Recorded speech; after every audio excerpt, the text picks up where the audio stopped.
से भी सका है। हीरो स्प्लेंडर, लगे ऐसा फैमिली जैसा। लेकिन ये कब तक, ये अग्नि परीक्षा क्यों राजा भैया ही देना पड़ेगा? सिर्फ क्यों राजा भैया पर ही लोग टारगेट करते हैं?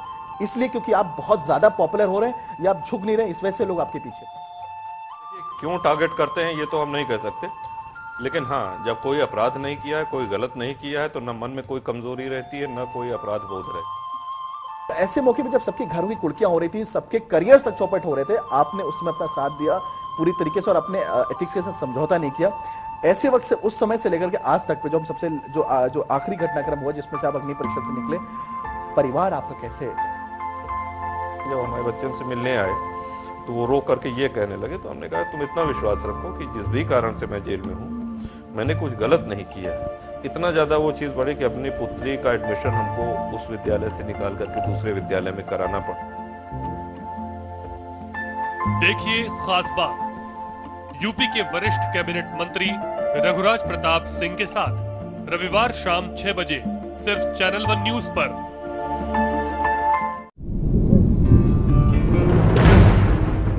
खबर की आपाधापी में कोई खबर न जाए छूट। हम उठाते हैं खबरों और मुद्दों पर पड़ी धूल, क्योंकि हम बनाते हैं खबरों के अंदर की खबर। समस्या का अभी हमें 7 महीने हो गए हैं, अभी तक क्यों नहीं निदान हो रहा है? हम लोग इंसान हैं कि जानवर हैं? इसीलिए हर खबर पर चैनल 1 रखता है अपनी पैनी नजर।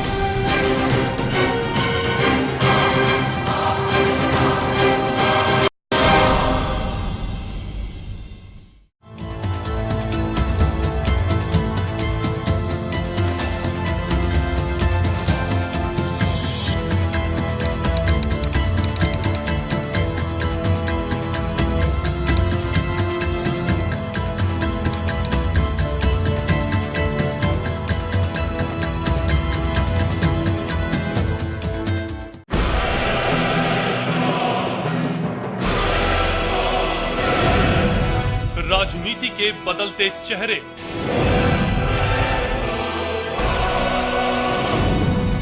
सत्ता का नया समीकरण, भावनाओं की आंधी से लोकतंत्र में विश्वास ढूंढती जनता,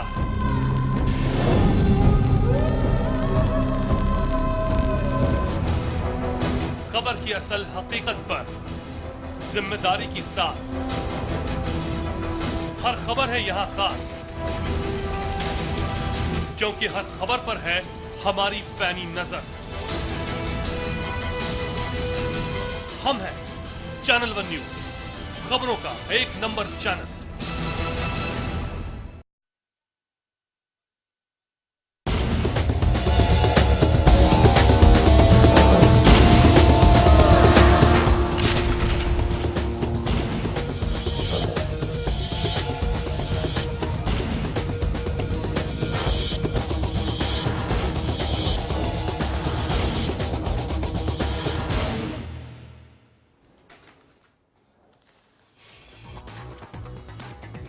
देश भर में आज मनाई जा रही है बकरीद। प्रधानमंत्री और राष्ट्रपति ने दी ईद की मुबारकबाद।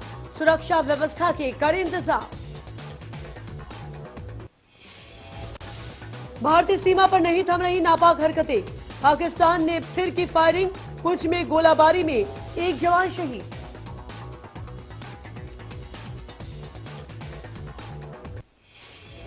यौन शोषण के आरोपी आसाराम से सूरत रेप केस में आज हो सकती है पूछताछ। अहमदाबाद पुलिस को मिली आसाराम की 4 दिन की रिमांड।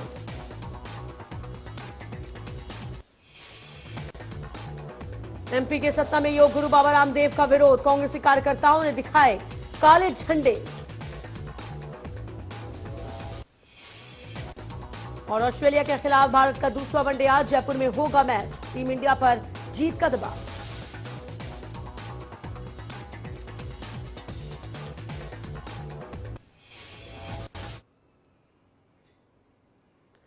नमस्कार, चलमन न्यूज में आप सभी का स्वागत है। मैं हूं नेहा माहेश्वरी और बुलेटिन की शुरुआत करते हैं आज मनाई जा रही बकरीद से। जी हाँ, आज बकरीद है और पूरे देश में इसे धूमधाम से और काफी हर्षोल्लास के साथ इसे मनाया जा रहा है। इसकी रौनक बकरीद की साफ तौर पर देखने को मिल रही है।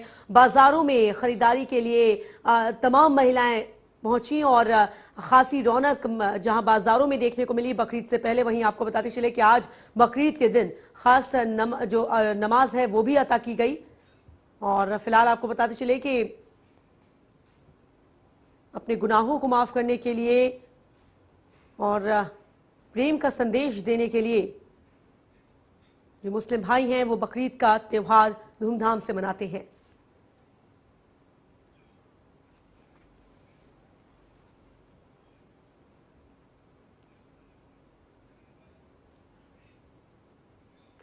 और चलिए अब सीधे रुख करते हैं मुजफ्फरनगर का, जहां पर हमारे साथ सहयोगी सोहेल सिद्दीकी जुड़ गए हैं। सोहेल जी, यहां पर आपसे जानना चाहेंगे, मुजफ्फरनगर में आप मौजूद हैं, वहां पर आज बकरीद के मौके पर किस तरह की स्थिति है, कितनी रौनक देखने को मिल रही है आज? सबसे पहले नेहा जी आदाब और सारे देखने वालों को बहुत बहुत ईद मुबारक। हम लोग सारी रात ट्रैवल करके और लोगों से यहाँ डिफरेंट जितने कैंप्स हैं रिफ्यूजीज के, जहाँ हजारों लोग अपने घर बार छोड़ के खुली आसमान के नीचे ईद मनाने की पुरजोश एक आइडियल एग्जांपल है। और मैं इस वक्त कांडला में उन लोगों के साथ हूं जिन लोगों के घर बार लूट गए हैं, उनके रिश्तेदार मारे गए हैं, और उन लोगों ने यहाँ एक बहुत अच्छी स्पिरिट में पूरे कंट्री को ये मैसेज देने के लिए ईद सेलिब्रेट करी है कि हमारे स्पिरिट्स वी आर लाइवली।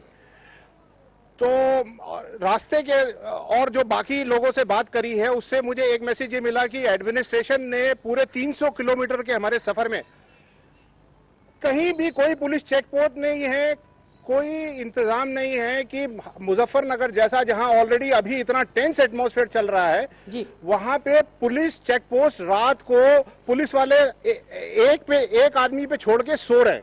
हमने 10 चेक पोस्ट को शूट किया और कई तो बिल्कुल खाली पड़े। तो अफसोस ये है कि जहां जो विक्टिम हैं वो पूरी तरीके से दोबारा जिंदा होने की कोशिश कर रहे हैं और आज के त्योहार पे भी पूरी तरीके से सेलिब्रेट हो रहे हैं। एडमिनिस्ट्रेशन उन्हें हर तरीके से डिमोरलाइज कर रहा है। जी नेहा, बिल्कुल जिस तरीके से सोहेल जी आपने बताया कि यहाँ पर जो लोग आपके साथ मौजूद हैं जिन्होंने अपना सब कुछ खो दिया, अपना आशियाना खोया है, अपनों को खोया है, बावजूद इसके आज बकरीद के मौके पर एक जज्बा उनके चेहरे पर, उनके मन में साफ तौर पर देखने को मिल रहा है कि उन्हें इस त्योहार को मनाना है। लेकिन क्या इस खास मौके पर, इस खास त्योहार की अहमियत को क्या यहाँ पर प्रशासन ने समझा है? क्या किसी तरह की कोई खास व्यवस्था या कोई इंतजाम इनके लिए आज के दिन किए गए हैं जो होने चाहिए इनके लिए?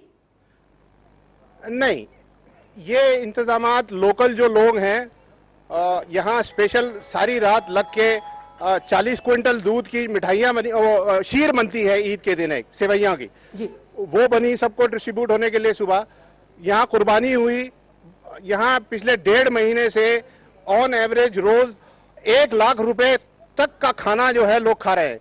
और यहाँ जब कैपेसिटी फुल हो गई थी जी, तो लोगों को आसपास गांव में लोग रखने के लिए ले गए, और कुछ लोग अभी भी जब जगह नहीं बची तो बाहर जंगलों में और इधर उधर रह रहे हैं। तो बड़ा पैथेटिक अप्रोच है कि 1.5 महीने बाद भी लोग ऐसे रह रहे हैं जैसे जानवर हो। बिल्कुल। और अपने ही मुल्क के अंदर जो है वो अपनी पहचान खो रहे हैं। लेकिन अच्छी बात यह है कि आज ईद के फेस्टिवल से आने से जो तैयारियां हुई हैं, इन्हें नए कपड़े दिए गए, नए जूते दिए गए। मैंने महिलाओं से तमाम बात करी जो पीड़िता हैं, आप यकीन जानिए आंखों में आंसू आ जाते हैं। लेकिन ये हिम्मत की बात है, इस त्योहार ने ये मौका दिया कि वापस वो अपनी स्पिरिट्स लाइव कर सके। जी नेहा, बिल्कुल। लेकिन सोहेल जी, जिस तरीके से आप तमाम लोगों के बीच में मौजूद हैं, उनकी आवाज, उनकी परेशानी, उनकी दिक्कतों को आपने जिस तरीके से चलमन न्यूज के माध्यम से आप रख रहे हैं, बता रहे हैं कि कैसे हालात में वो तमाम लोग जी रहे हैं। आज बकरीद का त्योहार होने के बावजूद भी जज्बा तो उनके अंदर है, लेकिन कहीं ना कहीं इस बात की टीस तो उनके अंदर होगी कि भारत जैसे देश में रहने के बावजूद जो उनका हक था वो शायद उन्हें हक नहीं मिल पा रहा, और आज 1.5 महीने बाद भी उन्हें अपने आशियाने से दूर, अपनों से दूर ऐसी स्थिति में जीना पड़ा है। हम चाहेंगे कि आपके आसपास जो लोग खड़े हैं, आप उनसे बात करें, बिल्कुल आप उनसे बात करें और उनकी प्रतिक्रिया लेने की कोशिश करें। नेहा, मैं इस पे और एक बात कहूंगा। जो मैंने लोगों से बात करी है सारी रात, और मैं सोया नहीं, सारी रात जाग के बहुत ज्यादा मैंने फुटेज लिया है। हिंदुस्तान में मुजफ्फरनगर मयमनार बनाने की साजिश हुई है। आज भी यहां पे जो अपनी आइडेंटिटी के साथ आदमी वॉक करता है तो उसके लिए उतना ही खतरा है जितना 7 सितंबर को 8 दिसंबर को ऑर्गेनाइज्ड वे से कत्लेआम किया गया था। अब मैं आपको बतलाऊंगा, जो मेरे साथ लोग सारे खड़े हैं ये वो लोग हैं जो बिल्कुल विक्टिम्स हैं जी। और इनसे मैं कहूंगा कि आप लोगों को ईद कैसे लगी, जोरदार जवाब में बताइए मुझे। जी आप बताइए। ईद आपके साथ में नमाज पढ़ कर तो खुशी हुई, लेकिन ईद तो ईद ही हो, ईद तो ईद ही की जवाब। देखिए ये बोल नहीं पाए, इनकी आंखों से आंसू आ गए। ये देखिए एक और सज्जन आए, मैं इनसे बात करा रहा हूँ। अपना नाम बताइए। मेरा नाम जमील अहमद है जी। ईद बहुत अच्छी मनी है जी, बहुत खुशी है हमें। बाकी रंज ये है हम घर से उजड़े हुए हैं, हम घर से उजड़े हुए हैं, हम जंगलों में पड़े हैं, क्या करें, हम मजबूर है। शासन हमारा साथ नहीं दे रही है, ना सरकार दे रही है। खाना भी है, बिरादरी के लोग कहीं कहीं से लेकर आ रहे हैं। जी नेहा। बिल्कुल बिल्कुल सोहेल, जिस तरीके से आपने बातचीत की वहां मौजूद लोगों से और वो अपना जो तकलीफ, अपना दर्द बयां करते समय उनकी आंखों से आंसू निकल आए, इससे समझा जा सकता है कि भले ही दावे सरकार की तरफ से कितने किए जाए, भले ही दावे प्रशासन की तरफ से कितने किए जाए कि मुजफ्फरनगर में अब स्थिति सामान्य हो रही है, सारी सुविधाएं, सारी सहूलियतें हम दे रहे हैं, लेकिन हकीकत क्या है ये खुद लोग बयां कर रहे हैं। आज ईद तो मना रहे हैं, ईद की खुशी तो है कि ये त्योहार उनके लिए बहुत बड़ा त्योहार है, लेकिन बावजूद इसके दुख इस बात का है कि आखिर ऐसा बर्ताव इनके साथ क्यों किया जा रहा है। अपना आशियाना इन्होंने खोया है, अपनों को खोया है, आखिर कब सरकार उनके इस दर्द को समझेगी। यहां पर सोहेल जी कहीं ना कहीं इस बात पर भी हमें चर्चा करने की जरूरत है कि आज हमारे देश में जब चुनाव का वक्त आता है तो वोट बैंक की राजनीति होती है। हिंदू और मुस्लिमों के वोटों को पाने के लिए अलग अलग नेता, अलग अलग पार्टियां राजनीति करती हैं, लेकिन जब दुख दर्द की बात होती है, उसे दूर करने की बात आती है, तो यही नेता दूर हो जाते हैं। आज यही स्थिति और इसी दर्द को झेल रही है तमाम लोग। जी आप बिल्कुल सही कह रही हैं। मैंने ये यहाँ पे कैंप में जो लोग रह रहे हैं और जो ऑर्गेनाइजर्स हैं, उन्होंने कल रात को मुझे बताया कि यहाँ पे बड़े बड़े पॉलिटिकल लीडर्स आए, और जब वो यहाँ लीडर्स आते हैं तो एडमिनिस्ट्रेशन यहाँ पे पूरे कैंप को अपने लोगों के साथ आके टेक ओवर कर लेता है, ताकि पॉलिटिकल लीडर्स को ये मैसेज जाए कि वो लोग ये कैंप रन कर रहे हैं जी।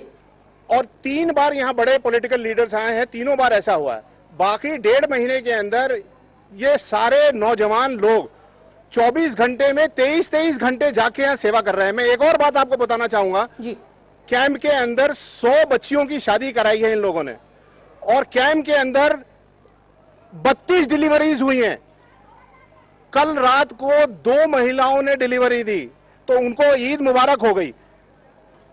तो यहाँ पे इतने डेडिकेटेड वे से ये नौजवान काम कर रहे हैं जिनको कोई तरह का सहयोग नहीं मिल रहा, लेकिन ये इन बदनसीब लोगों की शायद किस्मत थी कि इन्हें अच्छे लोग इतने मिल गए यहाँ पे कांदला के अंदर कि उनकी इतनी खिदमत हो रही है, वरना शायद हम इस कलंक को हिंदुस्तान के ऊपर जो लगता कभी भूल नहीं पाते। बिल्कुल सोहेल, ये भी जानने की कोशिश करें, आप लोगों से बात करें कि यहाँ पर जब सरकार के नुमाइंदों से हमने पूछा कि मुजफ्फरनगर में क्या स्थिति है, तो उनका यही कहना था कि अब सामान्य हो रहा है, सारी सहूलियतें, सारी चीजें यहाँ पर मुहैया कराई जा रही हैं।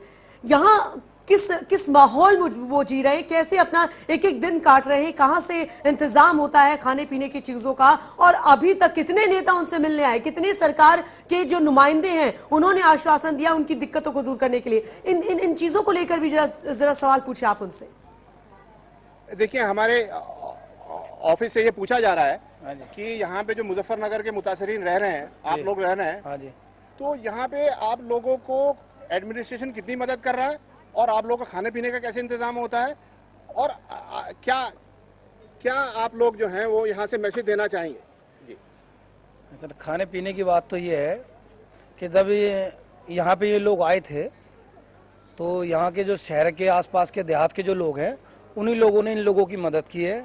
बाकी उसके बाद 6-7 दिन के बाद सरकार आई, सिर्फ मात्र 2 दिन वो राशन दे पाई, उसके बाद कोई राशन सरकार की तरफ से यहाँ इन लोगों को नहीं मिल रहा है।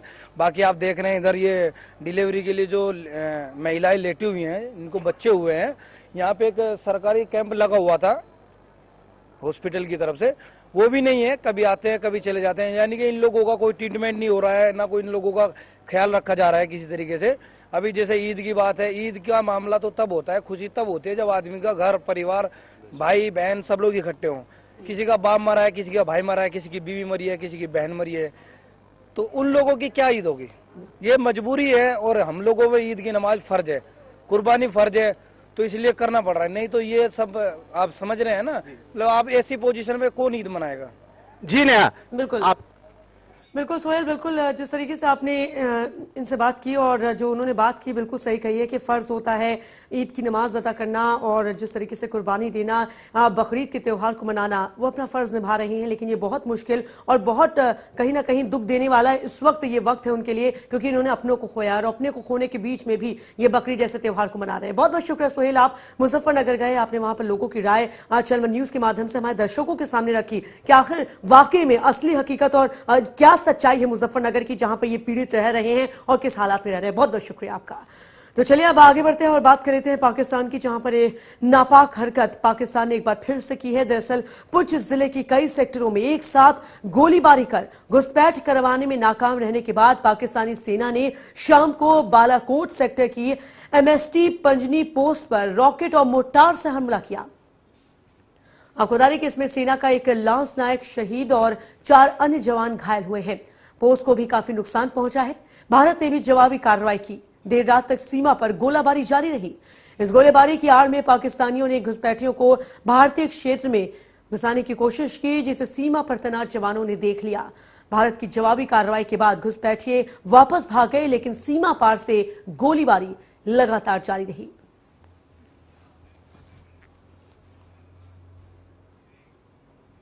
और चलिए यहां पर लेते हैं एक छोटा सा ब्रेक।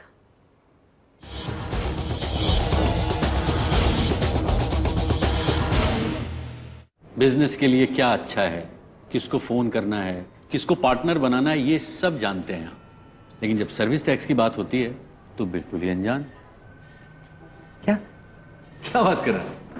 हमें भी भरना है? अब भरना है कि नहीं भरना है, यही टाइम है पता लगाने का, क्योंकि अभी चल रहा है सर्विस टैक्स VCES। तो पता लगाइए और भरिए अपना सर्विस टैक्स बिना किसी इंटरेस्ट या पेनल्टी के। चाहे तो इंस्टॉलमेंट्स में भी भर सकते हैं आप। अब अनजान मत बनिए, सर्विस टैक्स भरें और एक नई शुरुआत करें। VCES, सर्विस टैक्स भरिए, नई शुरुआत करिए। ऐसा घर आपने नहीं देखा होगा, संभाल के पोछा मारा अभी। आइए, वो भाई साहब ये देखिए हॉल, ये देखिए चिल्ड्रंस रूम, देखिए कितना बड़ा है। आपके बच्चे खेलते खेलते थक जाएंगे। हो गया, मजे ले लिए। आइए। और यह है बेडरूम, इसकी खिड़की से तारे दिखते हैं, तारे। आपको क्या लगा प्रॉपर्टी डीलर हूँ? अरे आपको अपना घर दिखा रहा था। पर्ल्स इंफ्रास्ट्रक्चर, हम जानते हैं कि घर अरमान, उम्मीदों और सपनों का बना होता है, तभी तो हम घर बनाते हैं, जिंदगियां बनाते हैं। अक्षय, बाथरूम कब धोगे? आज संडे है ना। बीवी का बर्थडे भूल कर देखो एक बार, वेडिंग एनिवर्सरी भूल कर देखो। लोन की EMI तो ड्यू डेट के पहले भर देते हैं आप, लेकिन सर्विस टैक्स याद भी रहे ना तो लापरवाही। भर देंगे यार, भर देंगे, बाद में भर देंगे। अरे बाद में भरने वाले भाई साहब, बाद आ गया है। सर्विस टैक्स VCES का फायदा उठाइए और भरिए अपना सर्विस टैक्स बिना इंटरेस्ट, बिना पेनल्टी के। अगर आप चाहें तो इंस्टॉलमेंट में भी भर सकते हैं। सस्ते में निपटा लीजिए मामला, बाद में महंगा पड़ सकता है। फिर न कहना बताया नहीं। VCES, सर्विस टैक्स भरिए, नई शुरुआत करिए।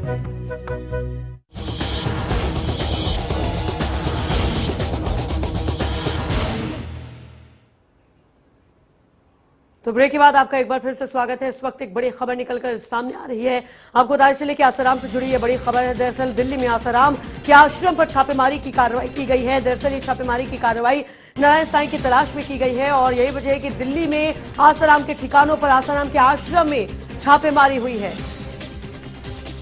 तो लगातार ढूंढा जा रहा है नारायण साईं को। हालांकि आपको बताते चले कि इस वक्त नारायण साईं भागते फिर रहे हैं, पुलिस से भाग रहे हैं नारायण साईं। हालांकि नारायण साईं का यह बार बार कहना था कि वो सही है, उन्हें गलत आरोप में फंसाया जा रहा है। अगर वो सही है तो फिर क्यों डर रहे हैं? भाग रहे हैं वो पुलिस से। सूरत पुलिस की तरफ से ये छापेमारी की गई है नारायण साईं को ढूंढने के लिए। दरअसल आपको बताते चले कि ये जो मामला आसाराम और उनके बेटे पर दर्ज हुआ है, सूरत में 2 बहनों ने आसाराम और उनके बेटे पर यौन उत्पीड़न का आरोप लगाया।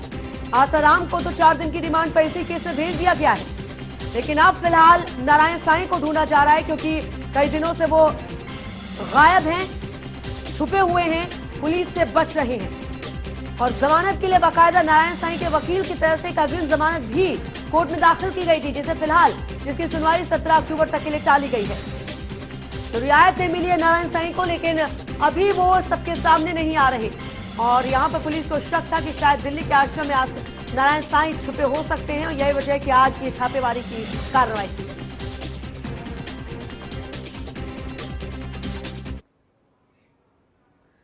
उधर सतना में योग गुरु बाबा रामदेव के आगमन पर कांग्रेसी कार्यकर्ताओं ने जमकर हंगामा किया और काले झंडे दिखाए।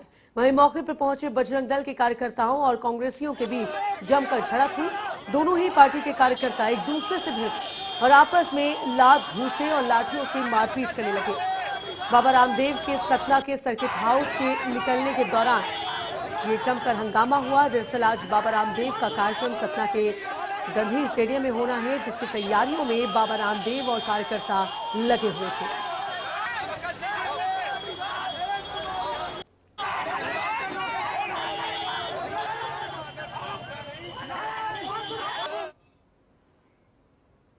तो फिलीन तूफान भले ही ओडिशा और आंध्र तट पर टकराकर कमजोर पड़ गया हो, लेकिन उसका असर खत्म नहीं हुआ है। तेज बरसात के चलते ओडिशा के 5 जिलों में बाढ़ आ गई। न सिर्फ ओडिशा बल्कि बिहार में इस वक्त हालात बेहद खराब हैं।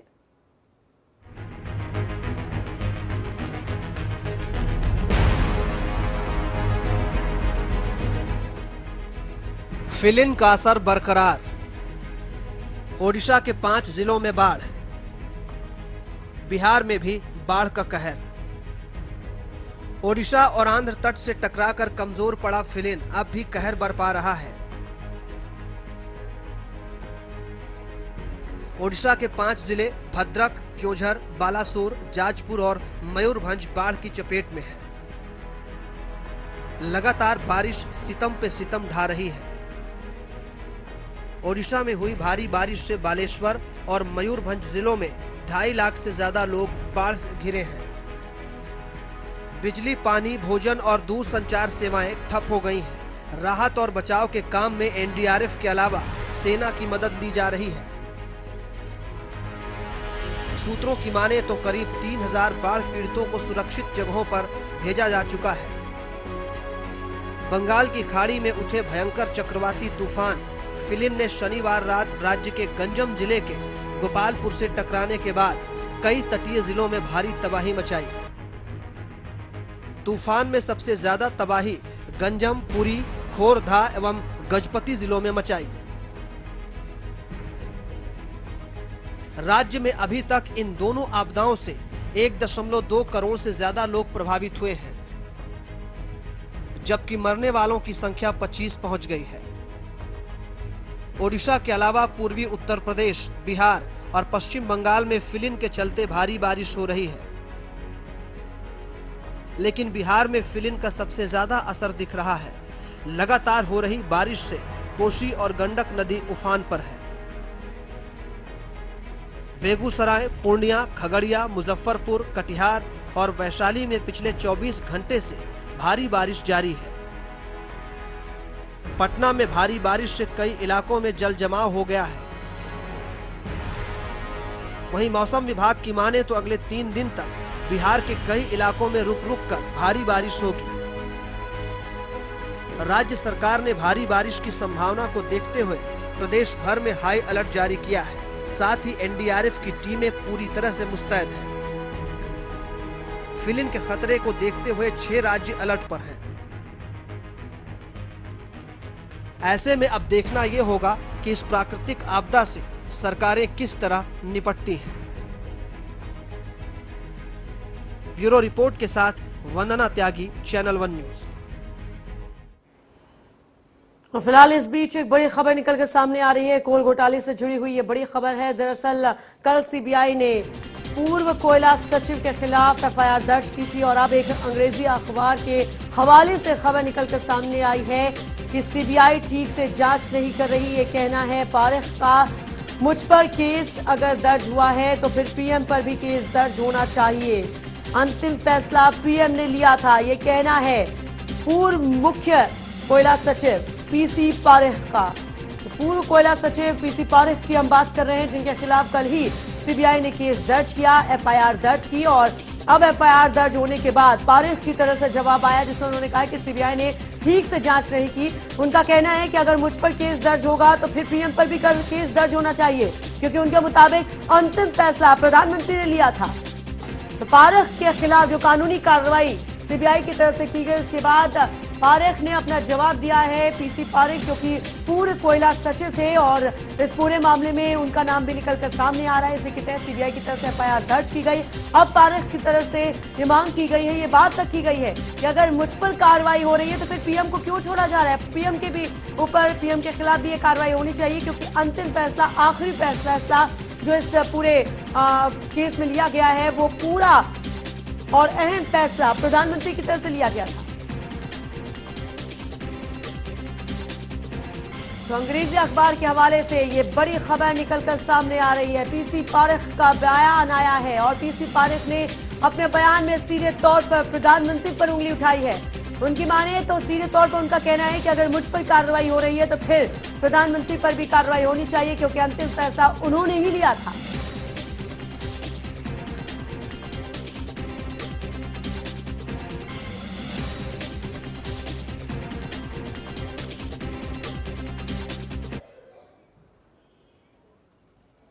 तो इसी के साथ इस बुलेटिन में बस इतना ही। मुझे दीजिए इजाजत, नमस्कार।